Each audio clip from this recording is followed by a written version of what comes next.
Acid দিয়ে বাচ্চাদের চোখ উপড়ে ফেলা হয় শুধুমাত্র ভিক্ষুক বানানোর জন্য। সুন্দর জামাকাপড় পরা এই ভদ্রলোক ময়লার ভাগাড়ের মধ্যে থেকে বেশ কয়েকজন অনাথ বাচ্চাকে তুলে এনে খাবার দাবারের ব্যবস্থা করে। সময়ের সাথে সাথে লোকটি তার আসল রূপ দেখাতে থাকে।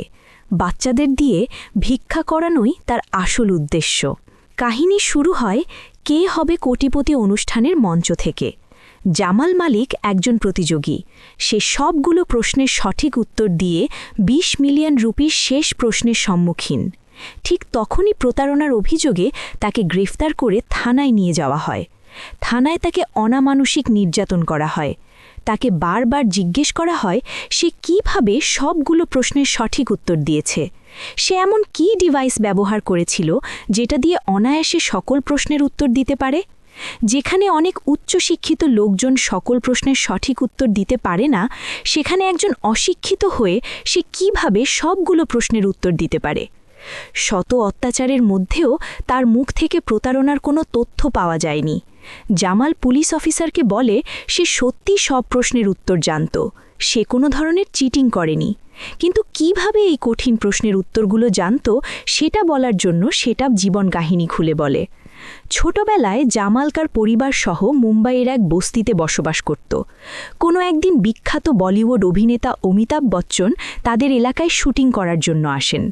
জামাল অমিতাভ বচ্চনের অনেক বড় ভক্ত ছিল। বস্তির সবাই অমিতাভ বচ্চনের সাথে দেখা করতে চলে যাচ্ছিল। জামালও অমিতাভ বচ্চনের সাথে দেখা করতে চায়, কিন্তু তার বড় ভাই সেলিম তাকে বাথরুমের ভেতরে বন্দি করে চলে যায়। এদিকে জামাল কোনোভাবেই বাথরুমের দরজা খুলতে পারছিল না, কিন্তু তাকে যে অমিতাভ বচ্চনের সাথে দেখা করতেই হবে, তার অটোগ্রাফ নিতে হবে। বের হওয়ার কোনো রাস্তা না পেয়ে জামাল বাধ্য হয়ে টয়লেটের মধ্যে ঝাঁপ দিয়ে সেখান থেকে বেরিয়ে আসে। এমনকি অমিতাভ বচ্চনের অটোগ্রাফও নিয়ে নেয়। তাদের দুই ভাইয়ের পড়াশোনার প্রতি কোনো মনোযোগ ছিল না। তার মা জোর করে তাদেরকে স্কুলে নিয়ে আসে। স্কুলে সেদিন বিখ্যাত ঔপন্যাসিক আলেকজান্ডার দুমাসের 3 মাস্কেটিয়ার্স উপন্যাসটি পড়ানো হচ্ছিল। জামাল আর তার ভাইয়ের অমনোযোগিতার কারণে টিচার তাদেরকে ওই উপন্যাসের প্রধান দুটি চরিত্র অ্যাথাস আর পার্থাস নামে ডাকা শুরু করেন। অন্যদিকে কে হবে কোটিপতির মঞ্চে জামাল মালিকের জন্য প্রথম প্রশ্ন ছিল ১৯৭৩ সালে মুক্তি পাওয়া জিঞ্জির সিনেমায় নায়ক কে ছিল। জামাল অমিতাভ বচ্চনের অনেক বড় ফ্যান ছিল, যার কারণে খুব সহজেই এই প্রশ্নের উত্তর দিয়ে ১,০০০ রুপি জিতে নেয়। পুলিশ অফিসার বুঝতে পারেন ইন্ডিয়ার অধিকাংশ মানুষ অমিতাভ বচ্চনের ভক্ত, যার কারণে জামালের জন্য এই প্রশ্নের উত্তর দেওয়া তেমন কঠিন কিছু ছিল না। কিন্তু তার দ্বিতীয় প্রশ্ন ছিল ভারতের জাতীয় প্রতীকের নিচে কী লেখা আছে, যেটা অনেক সহজ প্রশ্ন ছিল। কিন্তু জামাল এই সহজ প্রশ্নের উত্তর জানত না। সে তার 3টি লাইফলাইনের একটি ব্যবহার করে তার দ্বিতীয় প্রশ্নের উত্তর দেয়। এই ঘটনায় পুলিশ অফিসার অবাক হয়ে বলেন, আমার 5 বছরের বাচ্চাও এই প্রশ্নের উত্তর জানে, কিন্তু তুমি জানো না। জামাল পুলিশ অফিসারকে বুঝিয়ে বলে যে মানুষের জীবনে এমন কিছু বিষয় থাকে যেগুলো অনেক সহজ হওয়া সত্ত্বেও সবাই পারে না। জামালের তৃতীয় প্রশ্ন ছিল হিন্দু ধর্মের দেবতা রামের ডান হাতে কী ছিল। এই প্রশ্নের উত্তর দেওয়ার জন্য জামাল পুলিশ অফিসারকে আবারও তার জীবন কাহিনী বলা শুরু করে। একদিন একদল উগ্রপন্থী তাদের বস্তিতে আক্রমণ করে। ওই আক্রমণে জামালের মা মারা যান, আর তারা কোনো মতে সেখান থেকে পালিয়ে প্রাণে বাঁচে। পালানোর সময় পথিমধ্যে তাদের সামনে দেবতার রামের চরিত্রে অভিনয় করা একটি ছেলের সাথে দেখা হয়। ওই ছেলেটির ডান হাতে একটি তীর ধনুক ছিল। সেটা দেখেই জামাল তার তৃতীয় প্রশ্নের সঠিক উত্তর দিয়ে দেয়। তাদের শেষ আশ্রয়স্থলটুকু জ্বলে পুড়ে ছারখার হয়ে যাওয়ায় রাত্রিবেলা তারা একটি কন্টেনারের মধ্যে আশ্রয় নেয়। সেখানে লতিকা নামের একটি বাচ্চা মেয়ের সাথে তাদের পরিচয় হয়। জামালের জন্য চতুর্থ প্রশ্ন ছিল জনপ্রিয় লোকসঙ্গীত দর্শন দাও ঘনশ্যামের লেখককে। এই প্রশ্নের উত্তরের জন্য আমাদেরকে আবারও জামালের জীবন কাহিনীতে ফিরতে হবে। আশ্রয়হীন জামাল, সেলিম ও লতিকা ময়লার ভাগাড়ে দিন কাটাচ্ছিল। একদিন এক ভদ্রলোক ভালো খাবারের লোভ দেখিয়ে তাদেরকে সেখান থেকে মুম্বাই শহরে নিয়ে আসেন। আসলে এই লোকটি কোনো ভদ্রলোক ছিল না, সে বড় একটি ভিখারিদের গ্রুপ চালাত। ছোট ছোট বাচ্চাদেরকে দিয়ে ভিক্ষা করাত, এমনকি বেশি টাকা রোজগারের জন্য তাদেরকে প্রতিবন্ধী করে দিতেও দ্বিধাবোধ করত না। বাচ্চাদের মধ্যে যাদের গানের প্রতিভা ছিল, ওই লোকটি তাদেরকে অন্ধ করে ভিক্ষা করাত, যাতে তারা বেশি টাকা রোজগার করতে পারে। ভিক্ষা করার জন্য তাদেরকে সুরদাস লিখিত দর্শন দাও ঘনশ্যাম গানটি শেখানো হয়। জামালের গানের গলা ভালো হওয়ার কারণে ওই লোকটি জামালকেও অন্ধ করে দেওয়ার প্ল্যান করে, কিন্তু জামালের ভাই সেলিমের চতুরতার কারণে তারা সেখান থেকে পালিয়ে যায়। লতিকাও তাদের সাথে পালাতে থাকে, কিন্তু সেলিম কিছু একটা চিন্তা করে লতিকাকে ফেলে রেখেই চলে যায়। লতিকা জামালের অনেক ভালো বন্ধু ছিল, তাই লতিকাকে ছেড়ে আসার কারণে জামাল সেলিমের ওপর অনেক রাগ করে। কিন্তু সেলিম জামালকে বুঝিয়ে বলে লতিকাকে নিয়ে ভয়ের কিছু নেই, সে ওইখানে আরও ভালো অবস্থায় থাকবে। অন্যদিকে কে হবে কোটিপতি মঞ্চে জামাল তার চতুর্থ প্রশ্নের উত্তরের জন্য অপেক্ষা করছিল। ভিক্ষা করার সুবাদে জামাল জানত যে এই গানের লেখক সুরদাস। সে আবারও প্রশ্নের সঠিক উত্তর দিয়ে 2.5 লক্ষ রুপি জিতে নেয়। জামাল আবারও তার ছোটবেলার কথা ভাবতে থাকে। মুম্বাই থেকে পালানোর পর থেকে সে আর তার ভাই সেলিম বিভিন্ন জায়গায় ঘুরে ঘুরে দিন কাটাচ্ছিল। একবার ঘুরতে ঘুরতে তারা তাজমহলে পৌঁছে যায়। সেখানে চুরিচামারি করেই তাদের জীবন চলতে লাগল। একদিন জামালের ওপর খুশি হয়ে এক আমেরিকান দম্পতি তাকে $100 বকশিশ দেয়। কী হবে কোটিপতির মঞ্চে জামালের পরবর্তী প্রশ্ন ছিল, আমেরিকান $100 নোটে যে লোকটির ছবি আছে তার নাম কি? জামাল খুবই স্বাভাবিকভাবে বলে দেয়, বেঞ্জামিন ফ্র্যাঙ্কলিন। এই প্রশ্নের উত্তর দেওয়ার মাধ্যমে জামাল 1 মিলিয়ন রুপি জিতে নেয়। এত সহজে এই প্রশ্নের উত্তর দিতে পারার কারণে পুলিশ অফিসার জামালকে জিজ্ঞেস করেন, বলো তো ভারতের 1000 রুপির নোটে কার ছবি দেওয়া আছে? জামাল বলতে পারে না। তখন পুলিশ অফিসার জামালকে বলেন, তুমি ভারতে বসবাস করে 1000 রুপির নোটে কার ছবি আছে সেটা জানো না, কিন্তু আমেরিকার $100 কার ছবি আছে সেটা কিভাবে জানলে? তখন জামাল বলতে শুরু করে, ওই আমেরিকান দম্পতির কাছ থেকে বকশিশ পাওয়া $100 নিয়ে জামাল লতিকাকে খুঁজতে বের হয়। লতিকাকে খুঁজতে খুঁজতে জামাল তার সাথে ছোটবেলায় ভিক্ষা করা একটি অন্ধ ছেলেকে খুঁজে পায়। সে ওই ছেলেটির কাছ থেকে লতিকার ইনফরমেশন নেওয়ার জন্য তাকে ওই $100 দিয়ে দেয়। ওই অন্ধ ছেলেটি প্রথমে বিশ্বাসই করতে পারে না যে জামাল তাকে $100 দিতে পারে, তাই কনফার্ম হওয়ার জন্য সে জামালকে ওই নোটের বর্ণনা দিতে বলে। জামাল নোটে থাকা লোকটির চেহারার বর্ণনা দেয়।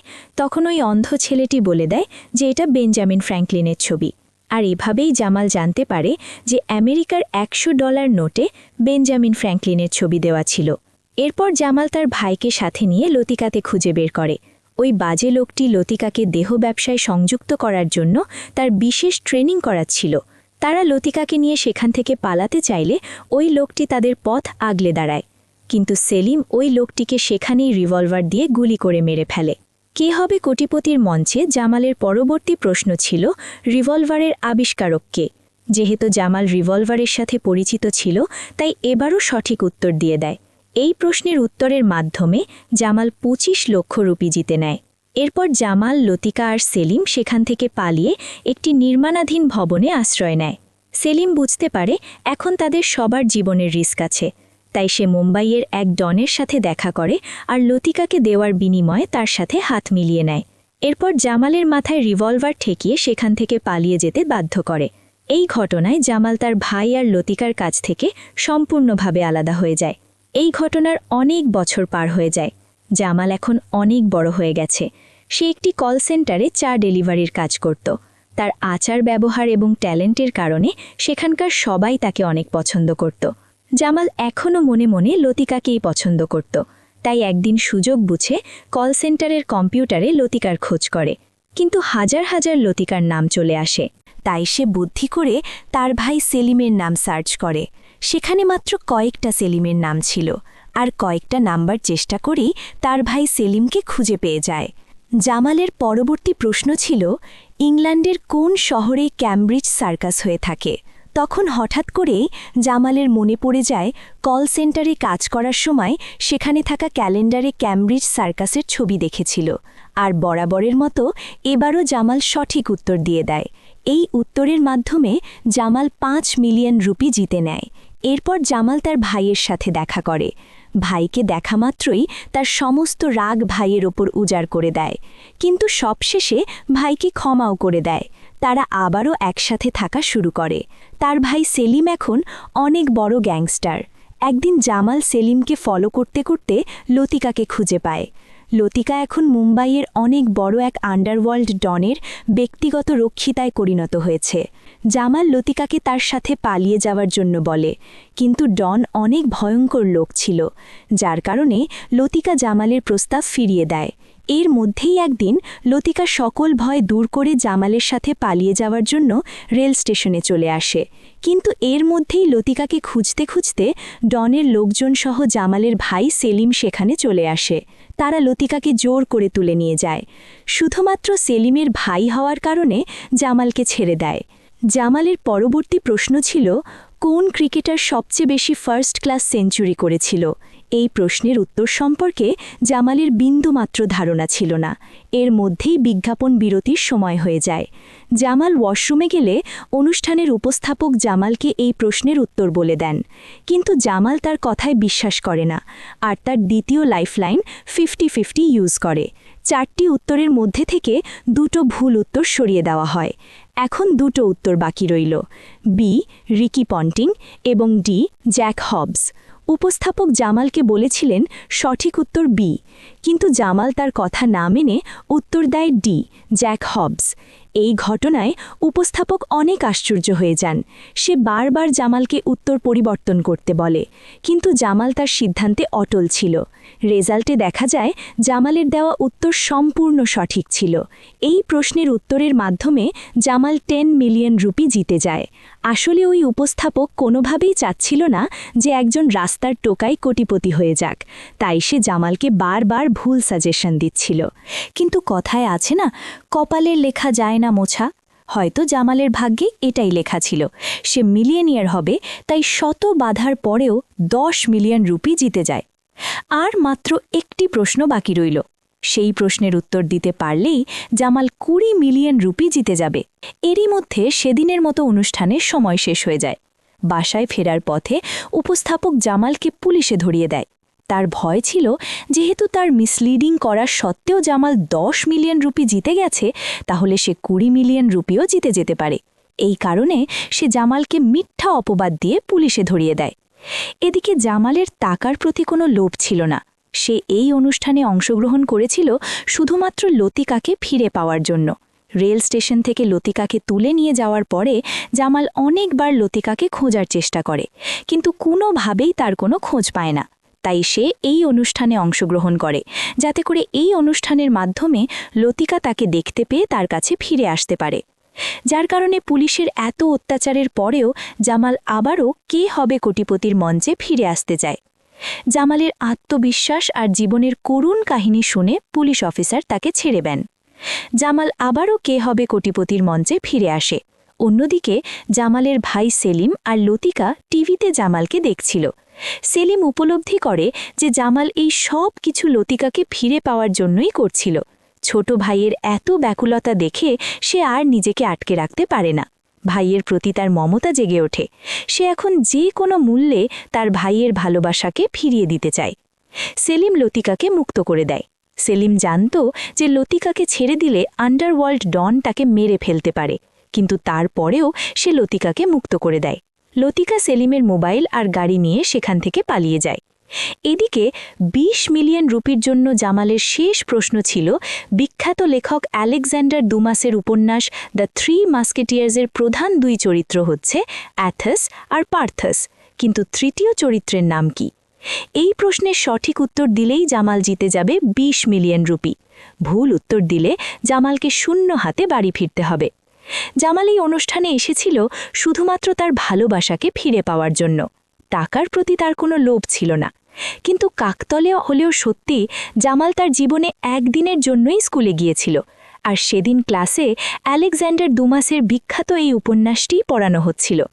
এমনকি সেদিন ক্লাস টিচার সেই উপন্যাসের প্রধান 2 চরিত্র অ্যাথস আর পার্থসের নামে তার আর তার ভাইয়ের নাম রেখেছিলেন, যার কারণে জামাল এই চরিত্র দুটির নাম জানত, কিন্তু তৃতীয় চরিত্রের নাম জানত না। কে হবে কোটিপতির মঞ্চের শেষ প্রশ্নটি ছিল, তৃতীয় চরিত্রের নাম কি? জামাল তার তৃতীয় lifeline call of a friend ব্যবহার করে। তার বন্ধুবান্ধব ও আত্মীয়স্বজন বলতে একমাত্র ভাই সেলিমই ছিল। জামাল সেলিমের নাম্বারে কল করে। সেলিমের মোবাইল লতিকার কাছে থাকার কারণে লতিকা কল রিসিভ করে। জামালের সাথে কথা বলে লতিকা জামালকে জানায় সে এখন নিরাপদে আছে। অন্যদিকে টিভিতে লতিকার কথা শুনতে পেয়ে ওই আন্ডারওয়ার্ল্ড ডন লতিকাকে খুঁজতে থাকে। জামাল লতিকাকে উপন্যাসের তৃতীয় চরিত্রের নাম জিজ্ঞাসা করে, কিন্তু লতিকা বলে সে জানে না। জামাল সবসময়ই ভাগ্যে বিশ্বাস করত। সে উপস্থাপককে বলে, আমার ভাগ্যে যদি জিতে যাওয়া লেখা থাকে তাহলে আমি অবশ্যই 20 মিলিয়ন রুপি জিতে যাব। তাই সে আন্দাজে উত্তর দেয়, আরামিস। অন্যদিকে লতিকাকে ছেড়ে দেবার কারণে ওই ডন সেলিমের ওপর আক্রমণ করে। সেলিম চিন্তা করে যতদিন এই ডন বেঁচে থাকবে ততদিন জামাল আর লতিকা সুখী হতে পারবে না। তাই সেলিম গুলি করে সেখানেই ওই ডনকে মেরে ফেলে, যার কারণে ওই ডনের অন্যান্য লোকজন সেখানেই সেলিমের বুক ছাজরা করে দেয়। সেলিম আগেই বুঝতে পারছিল যে এরকম কিছু হতে পারে, তাই সে আগে থেকেই মানসিকভাবে প্রস্তুত ছিল। যে টাকার জন্য সারা জীবন এত অপরাধ করেছিল, মরার আগে সেই টাকা বাথটাবে বিছিয়ে নিজের মৃত্যুসজ্জা তৈরি করে নেয় আর টাকার বিছানায় শেষ নিঃশ্বাস ত্যাগ করে। অন্যদিকে জামাল একজন রাস্তার টোকাই হওয়া সত্ত্বেও ভাগ্য প্রসন্ন হওয়ার কারণে 20 মিলিয়ন রুপি জিতে যায়। একদিকে জামাল 20 মিলিয়ন রুপি জিতে যায়, অন্যদিকে জামালের ভাই চিরতরে এই দুনিয়া ছেড়ে চলে যায়। ডন মারা যাওয়ায় লতিকা সম্পূর্ণ স্বাধীন হয়ে যায়, আর এতদিনের প্রতীক্ষার পর জামাল আর লতিকা দুজন আবারও এক হয়ে যায়। একটি রাস্তার ছেলে যার কিনা থাকার জায়গা ছিল না, সে এখন 20 মিলিয়ন রুপির মালিক হয়ে যায়। এমনকি যার জীবনে কোনো ভালোবাসার মানুষ ছিল না, সেও একজন ভালোবাসার মানুষ পেয়ে যায়। আসলে মানুষের ভাগ্য পরিবর্তন হতে সময় লাগে না।